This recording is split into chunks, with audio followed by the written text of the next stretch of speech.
ভক্তি ৰসামৃত। বৰগীতৰ মূল বস্তুটোৱেই হৈছে ভক্তি।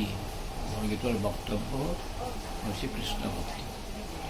এই বৰগীত লৈ এটা এলবাম কৰিছে, নাম দিছে ভক্তি ৰসামৃত। আৰু এইটো কৰিছে কেইজনমান উঠি অহা নৱপ্ৰজন্মৰ উঠি অহা যুৱ আৰু শিশু শিল্পীয়ে। ইয়াৰ সামগ্ৰিক পৰিকল্পনা পাঞ্জু বাৰুতি আৰু মণিকা বৰাৰ।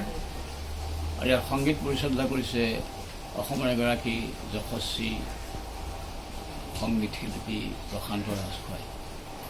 মই আশা কৰিছোঁ যে এই নতুন প্ৰজন্মই ৰাইজলৈ আগবঢ়াই দিয়া ভক্তি ৰসামৃত নামৰ এই এলবামটি বৰগীত প্ৰেমী ৰাইজে গ্ৰহণ কৰিব আৰু উঠি অহা এই প্ৰজন্মক বৰগীতৰ শিল্পীসকলক উৎসাহিত কৰিব।